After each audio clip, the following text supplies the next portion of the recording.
All right. Welcome back, everybody. And as promised, I got my dog, my roll dog, my partner in crime, the guy who helped me get this podcast started and up and running. The reason why Real Talk is what it is today.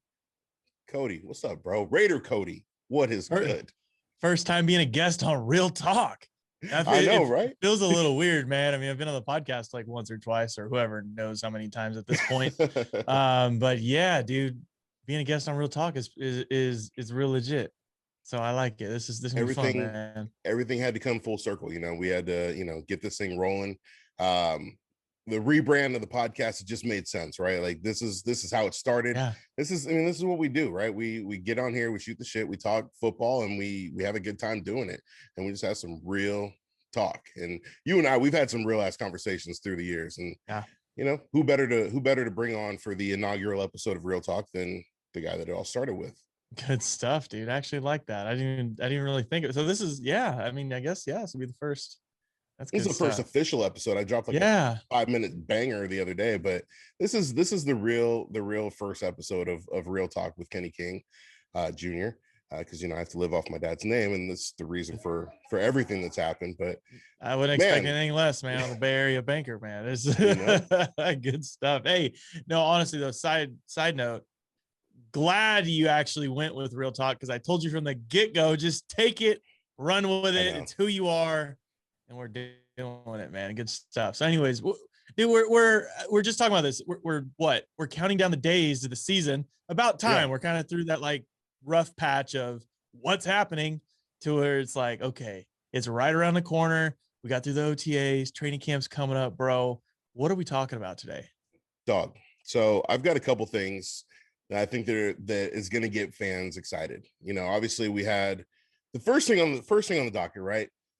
Recently, Derek Carr was on ABC News down in Fresno talking about Valley Christian, and they asked him about Davante Adams. And, he was saying that when Davante's a free agent, he's going to go full court press on it. And then Davante happened to get interviewed the next day, and they asked him about the comments. And we knew that Davante was going to be asked about it.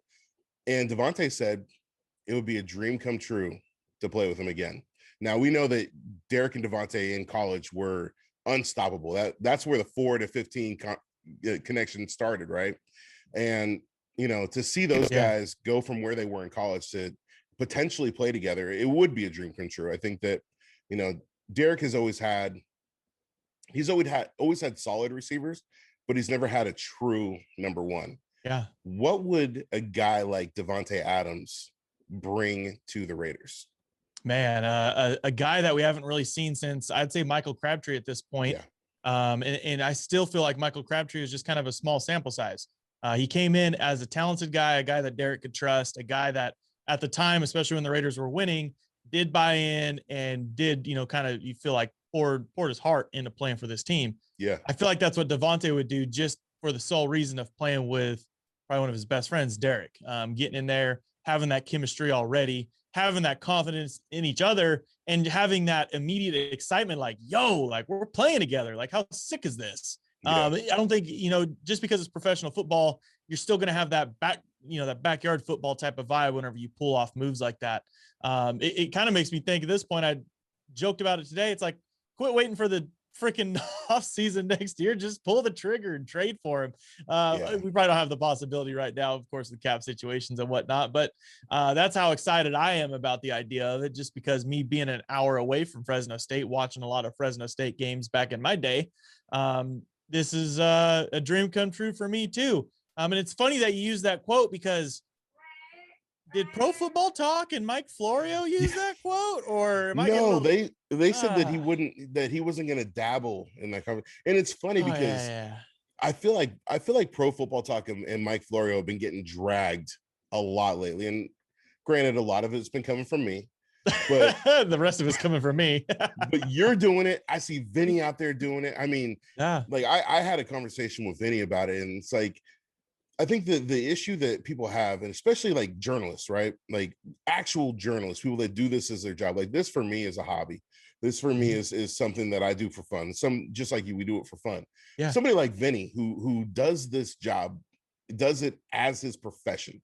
goes to school for it, does this, and is consistently doing it. When you have something taken out of context by another quote unquote journalist that tries to drag you, that tries to put something out there, that tries to put some clickbait think piece and just completely butchers it. But then on top of that, did you see the lady who interviewed Derek and Davante? She actually came back and clapped back as well. Yeah, so it might have been a little my fault. I kind of drug her into that. She commented on one of my posts, and then I kind of just, I don't know, I feel like it just needed a little alley oop there. And dude, she came in hot, and she's from Fresno too, so there's probably a little. She felt some sort of way about that. And whenever you're a journalist or a reporter or whatever you do, you want your stuff to be accurate and you want to be credited. That's something Mike Florio hasn't done. I'm thinking about maybe you should add a segment to your show where I get a Mike Florio mask, like like a clown face, right? And I come on and I mimic him, and I'll talk about stories that he talked about, and I won't credit anyone either. It could be good. We'll call it Pro Football Talk. I think it'd be authentic. They might even start paying me at this point if I put out authentic content like what they do. They'll probably block you. They'll probably block you and then cry about it. But I'm down for it. I'm totally down for it. I think that it would be a great addition to the I Hate Y'all. When we have an off week from the AFC West rival, we can always come in here with Pro Football Talk, because I mean, look at it. He's alienated Derek Carr. He's alienated a lot of Raider Nation, even like the Raider Nation that hates Derek Carr. Like, they are even like Florio's a joke. Yeah. And then the worst part is he takes Vic Tafer's article a couple years ago, plagiarizes it, gets called out, and blocks him.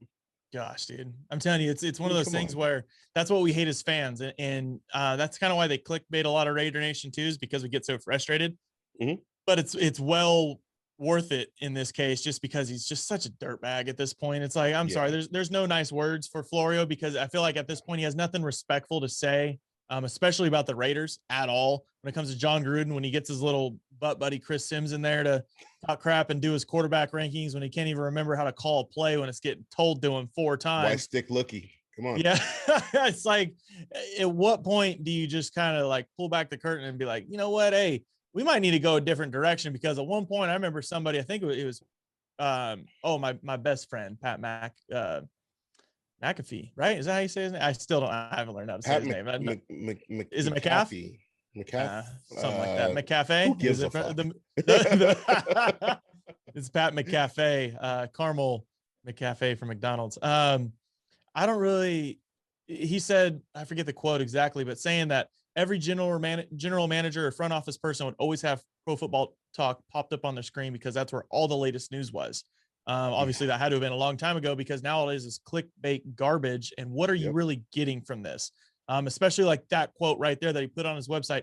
What general manager or what front office person wants to even see that stupid crap? That's not even true reporting. That's not credited. That's not even the full quote. When it starts off with, it would be a dream come true to make it happen, and then it gets cut off like that. And he runs off with the rest of just basically saying, I'm a Packer right now, which is a professional answer, and making it sound like he doesn't want anything to do with Derek Carr is absolutely just clown behavior. And that's why I think that segment would succeed at this point. We can always work it into the program. There's plenty of opportunity to work it into the show. And just kind of piggybacking on that, I think that we, getting away from the clown talk, getting back to Davante, like, obviously, yes, Davante he's on the Packers. He's part of the team. He's on that roster. The uncertainty that's with Aaron Rodgers, right? Like, we don't know what the hell's going on with Aaron Rodgers right now. Yeah. I think if by tomorrow, if Aaron Rodgers decides that he wants to opt out, he can collect his $20 million, not pay any penalties, and just walk away scot-free and go host Jeopardy for a year. Yeah. I mean, the fact that that's even a conversation is mind-blowing. You know what I mean? Like, the fact that Aaron Rodgers has that possibility and that those cards on the table is like ridiculous. Knowing that and seeing what we deal with as Raiders fans and what's going on with the franchise, and that Aaron Rodgers has the ability or the mindset that he could possibly just walk away and go host Jeopardy while playing for the Green Bay Packers, a team that has been historically loyal to its players, wants its homegrown talent in a way, wants to draft, wants to build through the draft, wants to be loyal, wants to pay its players, wants to have them career Packers, and builds I would say for sure a playoff caliber team, but almost a Super Bowl contending team, at least a couple times a decade. And for him to be frustrated with that is mind blowing. So it's funny that the reason, if I guess we'll just jump down this rabbit hole for a second, the reason that, with the battle that goes on with Carr stands, figuratively not wanting to have Aaron Rodgers, it's just realistically, that's not going to happen. And if for whatever reason, Aaron Rodgers decides that he wants to leave there and come over here where our dysfunction hasn't quite cured itself all the way, well, he's obviously not in the right state of mind at this point. So I think Aaron Rodgers has way too much leverage. I don't think there's any possibility, and still just not the smart decision for him to come. Whoops. That sounded expensive. It has my phone, by the way. It's already half broken anyways, I guess. But I just don't see it happening. So it's just one of those things that you just don't entertain. So I'd love for the Packers to dump him off somewhere though, and then let Davante be free to go. As long as it's not Denver. Yeah, we'll still kick his butt. I don't care. Yeah, but so sure. But here's the thing: we talk about the dysfunction, right? We talk about the dysfunction of the Raiders, and we talk about how Derek has weathered so many storms and all these things. And then obviously every year there's a report of a quarterback that wants to come to the Raiders. There's Russell Wilson that wants to come to the Raiders. There's Tom Brady who wants to come to the Raiders. There's Aaron Rodgers who wants to come to the Raiders. I feel like a lot of these stories are one, made up, obviously. And this isn't me putting a Carr stand hat on, but like you think about it, you're Russell Wilson. You go from a team that's in the playoffs every year to wanting to go to the Raiders, where you've seen Paul Guenther's defense. Obviously, Gus Bradley's here now, but you've seen Paul Guenther's defense and what he's done in the past. You have to face the Kansas City Chiefs. Like you have all these cards stacked against you. Mm-hmm. Tom Brady, like I don't know if any of you saw this report, but Ben Albright actually had said that Tom Brady's quotes on the shop were not about the Raiders. It was about the Titans, about Ryan Tannehill. And you think about it, you see Tom Brady at a fight and shakes hands with Mark Davis, and people go, oh, he's making videos with Mark Davis. No, he's not on there making TikToks like Jackson Mahomes with Mark Davis. He shook his hand. They had a conversation. That's what happens in the league. People talk. Yeah. Like you think that players and coaches and other players aren't friends. Like I had Sean Merriman on my podcast a couple of weeks ago. Like, do you think that I hate Sean Merriman? I hated him when he played against us, but like me and Sean talk. Like, well, hold on a second. Does that mean you're going to be a Chargers fan? No, they don't have those. They don't have that's those. Right. I was gonna say because that'd be dude. Imagine you're like, I'm gonna be a Chargers fan. You just like Charger Kenny. You disappear. You just poof. You're gone. Non-existent anymore. They might take my check mark away for that. So Charger Kitty. Kansas City Kenny. Remember that one? That was fun. Oh, Kansas City Kenny and Bronco Brant. Oh goodness.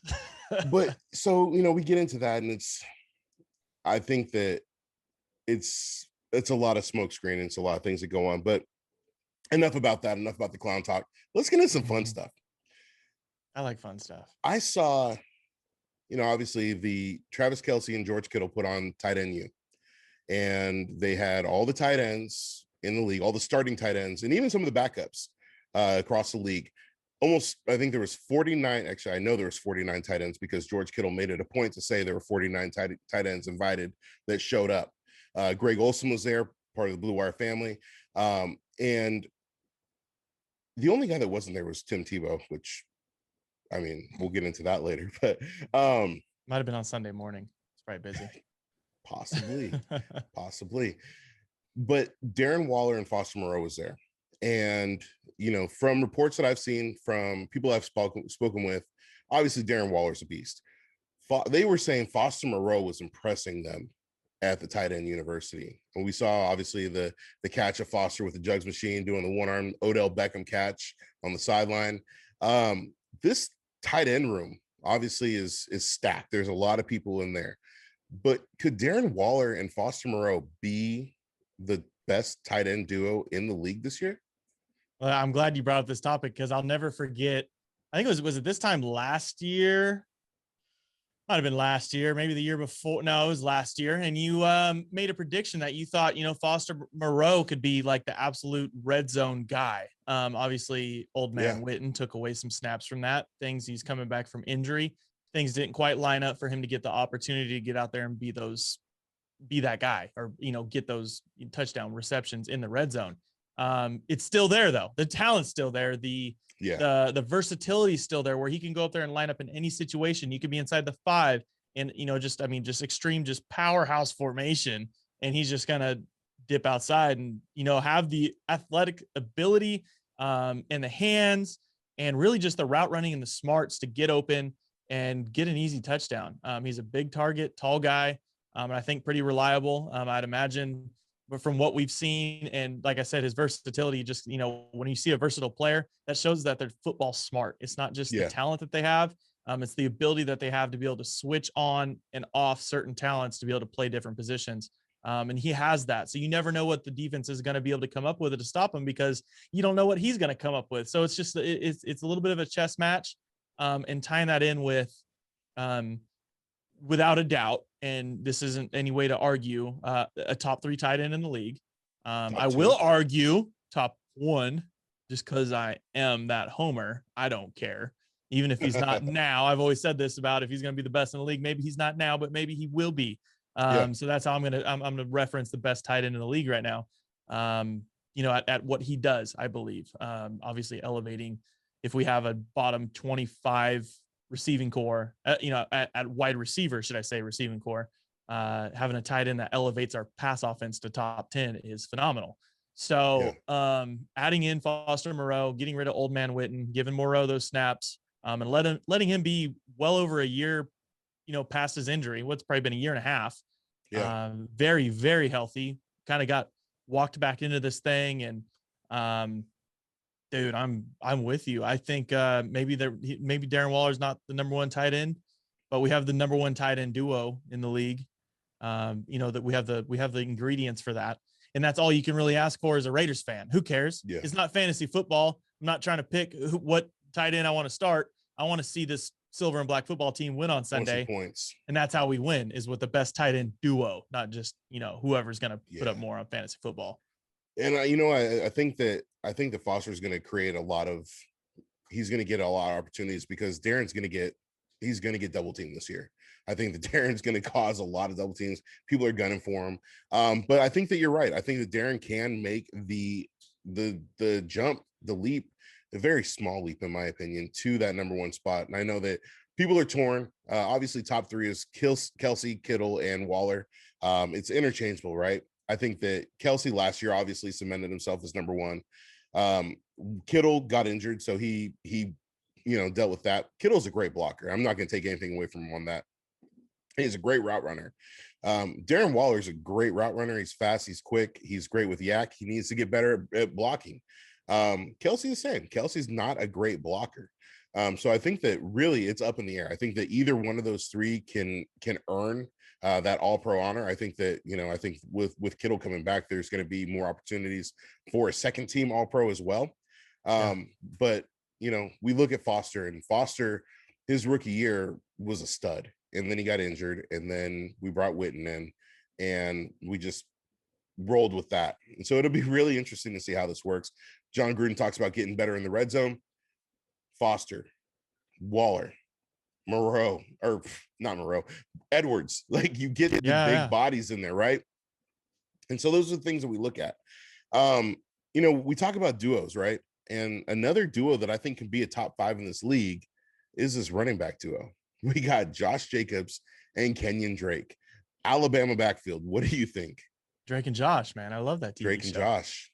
Yeah, no, I think that's going to be a good little, maybe an incentive, I think, for Josh too, because this is going to be, I think, his last year that he plays under his rookie contract willingly. Obviously had the little bit of an accident there at the end of the season, whatever final game, whatever was going on there. So I think it kind of put him in a position to kind of buckle down, refocus, and get ready for this season. Second chances are huge. Wake-up calls are huge. Being humbled is huge. And I think he's going to come in humble and hungry and get out there and kind of be that same rookie that we saw really fighting for yards, looking aggressive, running angry is what, we like to see out of our running backs ever since watching Marshawn Lynch. We wait for that same thing. And now you're getting a versatile guy that comes in and can kind of be actually a real change of pace back, because even as well as he was almost the same type of like downhill runner, something that we used to see kind of with like a Latavius Murray. Was a little shifty, but kind of was just running in your face and hopefully pick up some good yards. He did well at that, but actually bringing in Kenyon Drake, who can come on, catch passes out of the backfield, be more versatile, and maybe even encourage Josh Jacobs to be more versatile, because I've been waiting for that to happen. He, whatever he predicted last year, 60 plus catches, and obviously that didn't happen, but it could very well happen this year. So we'll see how that ends up. Davante Booker. I knew that. Speaking of Booker, shout out to Devin Booker. Hopefully he wins a championship. Dude. No, I don't want Chris Paul to win. I don't care about Chris Paul. I want Devin Booker to win a championship. We talked about this already, I think. But you know what? Talking about and just kind of going off subject real quick. I hate Chris Paul. I can't stand the guy. But the guy that I can't stand more is Patrick Beverley. Oh, dude, don't even. And then like after last night, what he did, I'm like, come on, man. Yeah. He's just gonna push him in the back and throw him to the ground. Did you see him apologize on Twitter? Yeah, no, I don't care about his. I think I have it blocked. He said that wasn't meant for you, CP3. Sorry, like wasn't meant for you, bro. Like you just went straight at him. I don't know. It made me wonder. It wasn't meant for you. Yeah, it makes me wonder. I always thought he was kind of just like he put on that that mentality just to kind of get in people's heads. But man, it sounds like he might have a little bit too much emotion floating around there. Draymond puts on that mentality to get in people's heads. Patrick Beverley there's something wrong with that guy. But man, so yeah, look, we look at this offense, and this offense can get rolling. Going into the defense, I don't want to spend a whole lot of time on it, but I want to focus a little bit on it. I wrote about it today. And I think that there's two people that stood out to me that I think are going to benefit the most from Gus Bradley, and not only Gus Bradley, but from other players that were brought in. One of those players that I think is going to stand out, and I think is going to be the most improved player on the roster, is going to be Clelin Ferrell. I think that Ferrell, the reason why I see him as being the most improved player is, one, you have a simplified defense. Two, he was coming into his own last year. Then he got COVID. Then he got hurt. But that game against the Jets, he was balling. When that game against the Chiefs, he was balling. And so have him full off season. He's put on some size. He's put on some speed. Now you have also Ngakoue to learn from. Yeah. You've got some leadership. You got some veteran leadership. And you got Gus Bradley, a guy who has traditionally had well-performing defensive lines. Mm-hmm. He's one. Number two is my defensive rookie of the year for the Raiders, possibly for the league, Trayvon Merrick, a guy that I was high on. I would have put big money if I had to place a bet on who you're going to pick right now. That's a hot topic. Well, I mean, we've kind of had those type of draft pick players, I guess, throughout the years, and this guy just, for whatever reason, he just stands out. And it's really cool of him being a second round pick, because I even felt like Trayvon Mullen being an early second round pick himself didn't quite stand out to the fan base or stand out as a steal in the draft as well as this kid did. So I hope he just lives up to the hype. Obviously you don't know until he gets out on the football field and can put everything together out there. But dude, from what we see and what we're hearing and what we kind of expect out of him, he's one of the many reasons I'm excited for the defense, and hopefully just be, kind of paired up with Abram could help the both of them as a duo, actually have a safety duo, two guys that can work hand in hand and kind of utilize their strengths together. And going back real quick, just one comment on Clelin Ferrell. I like that pick, but I think the main reason he improves is because he switched his number to 99. we gave it to a real player this year. Look good, play good. We gave the 99 to a real player that deserved that number this year, not the guy that's over in San Francisco talking about fixing your credit.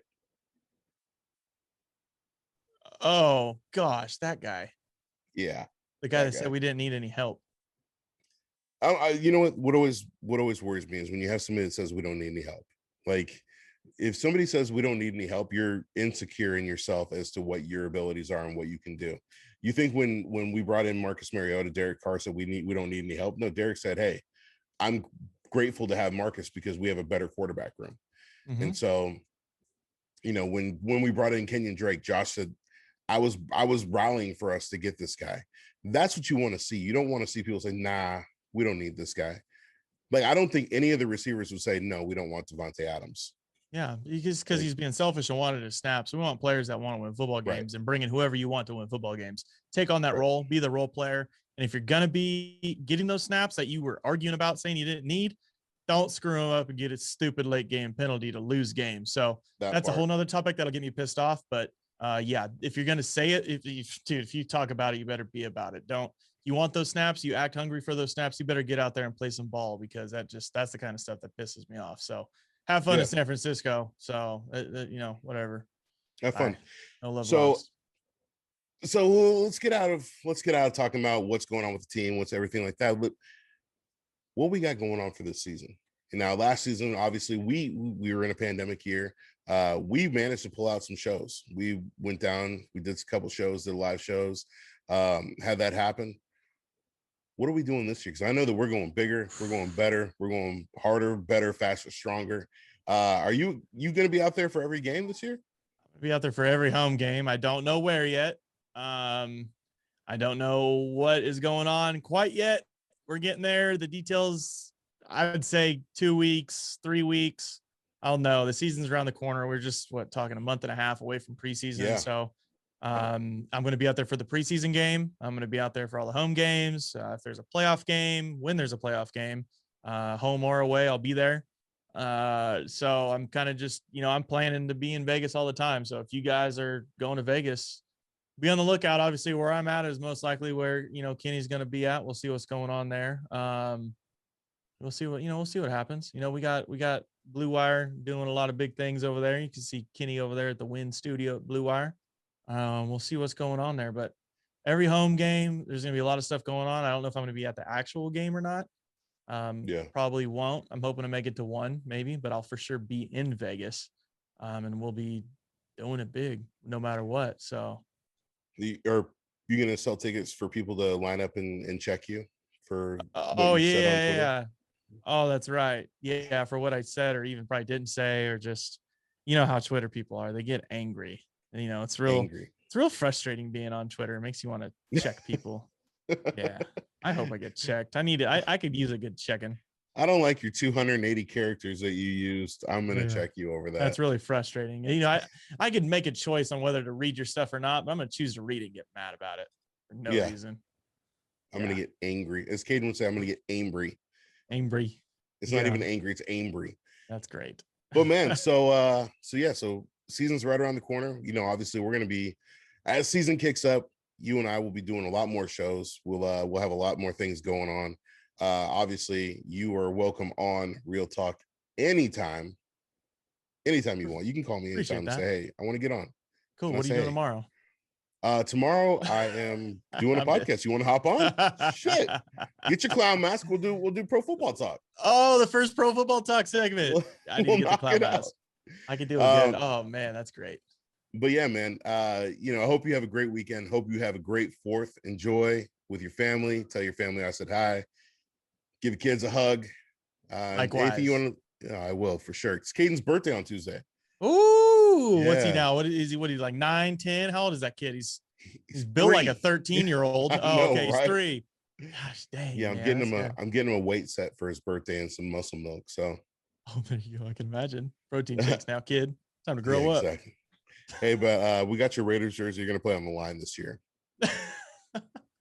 But no, man. Hope you have a great weekend. Hope everything goes. Anything you want to leave the listeners with before we head out? Yeah, I'm gonna keep it simple. If you guys are listening to this right now, listen to me and drop down into that rating and review section. Leave my guy Kenny King Jr. a 5-star rating and review. That's what helps my guy here reach a bigger audience. That's what the engagement here from you guys as subscribers. And if you're not subscribed, subscribe. I know what it's like to try and build up a podcast, and it's frustrating at times. And all you want is growth. And Kenny's doing a great job here, and you guys don't need to slow down now. So if you haven't, drop that 5-star rating and review and keep Real Talk shooting straight to the top of the top Raiders podcast out there. So yeah, shout out. Oh yeah. And if you want to listen to me, just go to RaiderCody.com. Make sure you go to RaiderCody.com. If not, Caden's going to jump all over it and you don't want be all that. bad. No, you don't want that. Yeah. Cody, good talking to you as always, brother. Yeah. And we'll talk soon. We'll talk soon.